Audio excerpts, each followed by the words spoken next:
Sejak turun dari gunung itu, dia ngeliat seperti ada makhluk berwujud ular yang menempel di punggung Hasan. Tapi dia diam saja saat itu karena takut membuat Hasan menjadi panik. Assalamualaikum warahmatullahi wabarakatuh. Ketemu lagi di Setia Misteri. Mudah-mudahan kalian yang menonton video ini selalu diberikan kesehatan, dimurahkan rezeki, dan selalu dalam lindungan Allah Subhanahu wa Ta'ala. Amin ya Rabbal Alamin. Baik, di video kali ini saya akan membagikan sebuah kisah unik yang dialami oleh Hasan ketika naik ke Gunung Lembu yang ada di Purwakarta, Jawa Barat di tahun 2019. Tanpa disengaja dia menginjak sebuah batu yang ada di petilasan hingga pecah. Akhirnya sepulang dari gunung itu dia merasa ada sesuatu makhluk yang menempel di punggungnya hingga 7 hari lamanya. Makhluk apakah itu dan bagaimana bisa terbebas dari gangguan makhluk itu? Tanpa berlama-lama, langsung saja kita tonton videonya. Kejadian ini bermula ketika Hasan bertemu dengan sahabatnya yang hendak naik ke Gunung Lembu di Purwakarta, Jawa Barat. Hasan pun diajak untuk ikut dalam pendakian tersebut. "San, besok ada waktu nggak?" "Emang kenapa?" "Kita mau naik ke Gunung Lembu." "Oh, yang di Purwakarta itu ya?" "Iya." Singkat cerita, Hasan pun mengiyakan ajakan tersebut.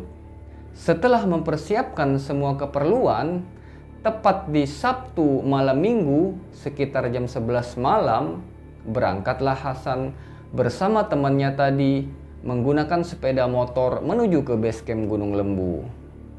Setiba di base camp, mereka beristirahat sebentar dan sekitar jam 12 malam mulailah melakukan perjalanan dari base camp menuju ke pintu rimba. Setelah menempuh kurang lebih 15 menit perjalanan, mereka menemui percabangan. Cabang ke kiri langsung menuju ke Batu Lembu, sedangkan cabang ke kanan melewati camp area yang membutuhkan waktu 30 menit sampai 1 jam perjalanan untuk menuju ke puncak. Semula Hasan dan rombongannya mutusin untuk memilih jalur kiri agar bisa langsung menuju ke puncak. Tapi salah satu teman pendakian mereka ternyata ada yang peka terhadap kehadiran makhluk halus.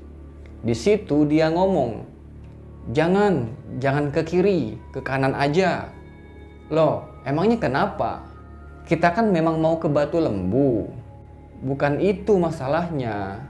Soalnya di jalur kiri itu, lihat tuh. Kita sudah disambut sama 3 makhluk. Itu tuh si Kunti. 2 ada di jalan dan 1 ada di atas pohon." Mendengar perkataan temannya tadi, akhirnya mereka pun mutusin untuk mengambil jalur kanan.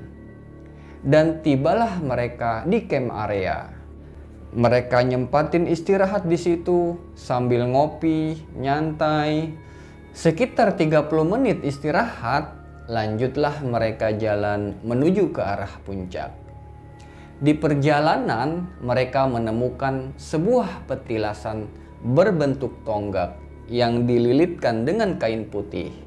Nah, ketika Hasan lagi melihat-lihat sambil mengelilingi petilasan itu, karena situasinya malam dan gelap, tanpa disadari di petilasan itu ada sebuah batu berbentuk pipih yang berdiameter kurang lebih 30 cm. Dia injaklah batu itu dan pecah seketika. Tapi di situ Hasan nggak mikir macam-macam. Menurutnya itu hanya batu biasa. Lalu dia pun lanjut jalan dan kembali menemukan petilasan lain, yaitu petilasan Prabu Siliwangi yang diberi atap dan dipagari kayu. Tapi mereka tidak berhenti di situ. dan terus melanjutkan perjalanan sampai tiba di Batu Lembu. Mereka pun istirahat sambil menunggu matahari terbit. Di saat lagi istirahat, Hasan ngobrol sama temennya yang memang warga asli situ. "Semalam lewat jalur mana, Bang?" "Lewat jalur kanan yang ada camp area." "Oh iya, Bang. Kalau malam memang mending lewat jalur kanan, jangan jalur kiri." "Emang kenapa?" tanya Hasan. "Soalnya menurut mitos yang beredar di masyarakat, di jalur kiri itu banyak pohon-pohon bambu dan ada penunggunya yang berwujud ular kobra." Di situ Hasan mikir, itu ular beneran apa ular jadi-jadian? Kalau dipikir secara logika, memang di hutan bambu adalah habitat yang cocok untuk ular kobra. Setelah selesai ngobrol-ngobrol, sekitar jam 5 matahari mulai terbit. Tapi sayangnya cuaca di pagi itu berkabut sehingga matahari tidak begitu jelas terlihat. Akhirnya sekitar jam 7 mereka pun mutusin untuk kembali turun. Setelah beberapa saat jalan, tibalah mereka di area camp. Di situ mereka kembali beristirahat.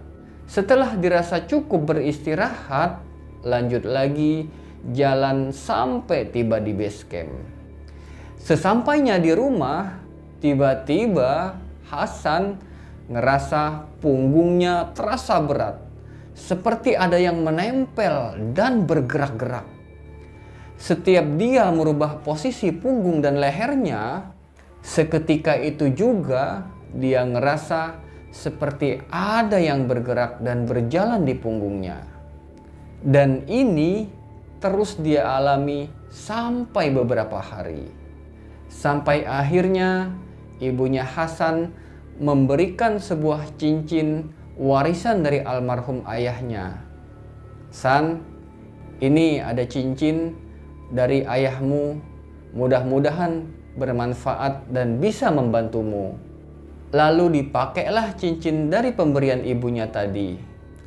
Ketika Hasan tengah tertidur lelap, dia bermimpi didatangi sosok makhluk halus persis sosok yang ada di jalur kiri pendakian Gunung Lembu kemarin.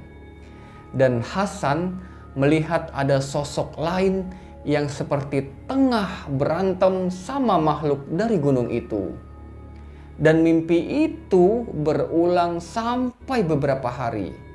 Dan tepat di hari ke-7, ketika Hasan terbangun dari tidurnya, dia merasa lebih fresh, enteng, dan lebih segar dari hari-hari sebelumnya. Setelah beberapa hari kemudian, temannya Hasan yang peka tadi menelpon dan hendak menanyakan kabarnya Hasan. Di situ dia ngomong, "Gimana kabar lu, San? Sehat?" "Alhamdulillah, sekarang lebih sehat dibandingkan kemarin-kemarin." "Emang kemarin kenapa?" "Iya, kemarin kayaknya ada yang berat, kayak ada yang nahan di punggung sama leher." Akhirnya temannya Hasan itu pun ngomong, memang sebenarnya sejak turun dari gunung itu, dia ngeliat seperti ada makhluk berwujud ular yang menempel di punggung Hasan. Tapi dia diam saja saat itu karena takut membuat Hasan menjadi panik. Dan semua itu berawal ketika Hasan menginjak batu yang ada di petilasan di Gunung Lembu. Dan batu itu adalah tempat tinggal mereka yang udah hancur oleh Hasan. Akhirnya mereka pindah ke tubuhnya Hasan dan ikut bersama Hasan sampai ke rumah. Di situ Hasan kaget dan percaya nggak percaya. Karena semua itu terjadi bukan karena disengaja, tapi karena situasi ketika itu adalah malam hari dan gelap. Sehingga dia tidak melihat adanya batu yang tergeletak di tempat itu. yang menjadi awal petaka dari permasalahan yang dialami Hasan. Dan alhamdulillah, setelah hari ketujuh, Hasan tidak lagi mengalami hal-hal aneh. Oke sobat setia, itu tadi kisah yang dialami oleh Hasan ketika naik ke Gunung Lembu tahun 2019. Mudah-mudahan kita bisa mengambil pelajaran dan pengalaman serta sisi positif dari kisah tadi dan membuang semua sisi negatifnya. Dan ikuti juga kisah-kisah unik dan menarik di video lainnya. Dan terima kasih juga buat kalian yang sudah mensupport channel ini. Semoga kalian terhibur. Assalamualaikum warahmatullahi wabarakatuh.